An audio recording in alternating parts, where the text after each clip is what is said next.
Hello everyone, how are you? This is Amanda Santos from the Amanda Santos BR channel. If you're new here, welcome.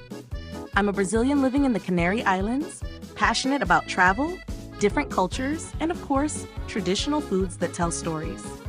Today's video is very special because I'm going to learn, along with you, how to make a traditional Russian dish called Manty, taught by my mother-in-law, who learned it from her mother-in-law.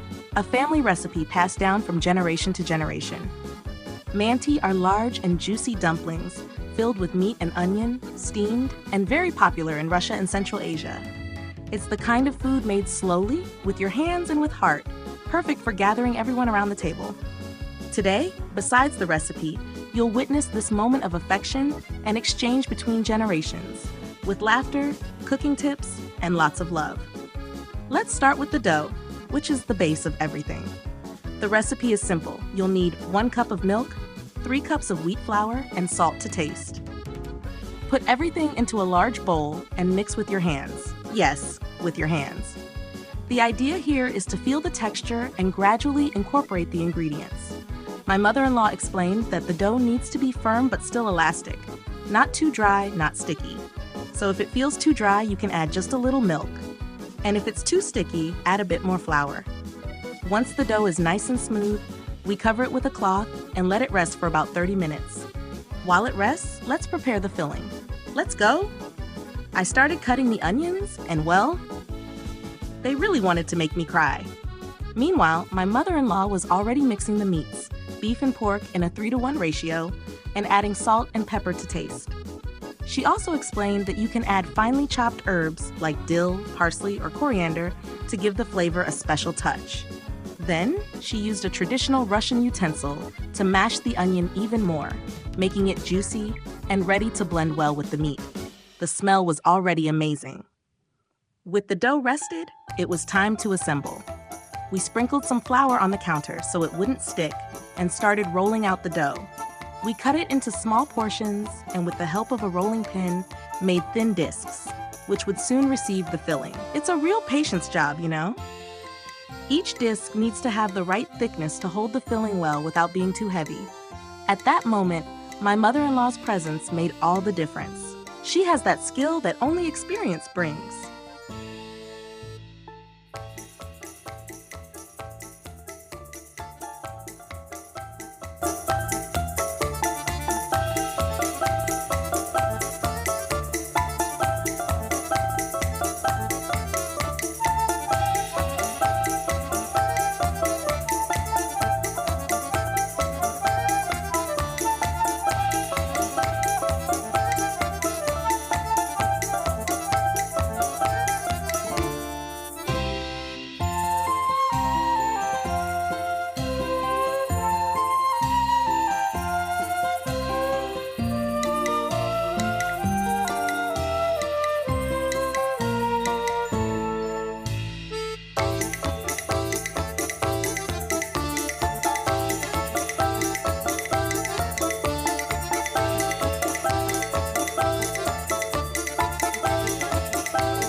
Now comes the real artisan work, shaping the manty.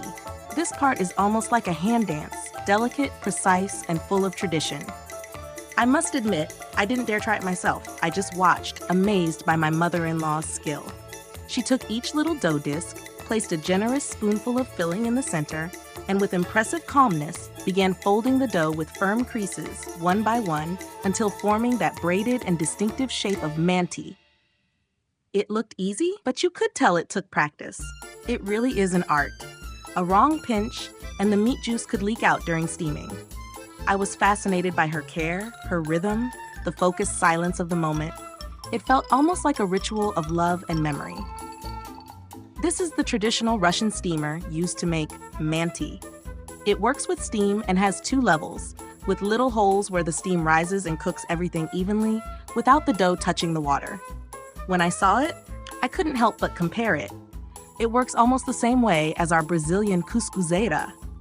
I found it amazing how such distant cultures can come up with similar solutions in the kitchen, each with its own identity.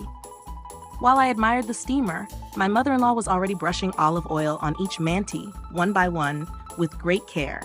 This prevents them from sticking to the bottom or to each other during cooking. It was beautiful to see how gently she did everything. Calmly, lovingly, and with silent focus. It was almost like a gesture of love wrapped in routine. After 35 minutes steaming, charam, our manty were ready. The kitchen smelled amazing, and I couldn't wait to try them. We served the manty with fresh, juicy tomatoes and sour cream, or as it's called in Russian, smetana. Sour cream is like a thicker, slightly tangy yogurt, widely used in Eastern European cuisine. It pairs perfectly with hot, savory dishes, bringing a delicious contrast of flavors. And let me tell you, everything was divine. The combination of the soft dough with the juicy filling, the freshness of the tomatoes, and the creaminess of the smetana was simply perfect. More than just a meal, it was an experience full of affection. It feels so good to eat food filled with memory, care, and love. And that's it, beautiful people. I hope you felt all the love we put into this video, because this one had tradition, laughter, learning, and of course, lots of flavor. There's so much good stuff coming, so turn on the notification bell because the next videos will take you on new adventures, different cultures, and incredible dishes. And the best part, all of this in 5 languages: Portuguese, Spanish, Italian, English, and Russian. Thank you so much for being here with me, truly. See you on the next adventure. And until then, stay well with love, lightness, and a plate full of good things. Bye-bye.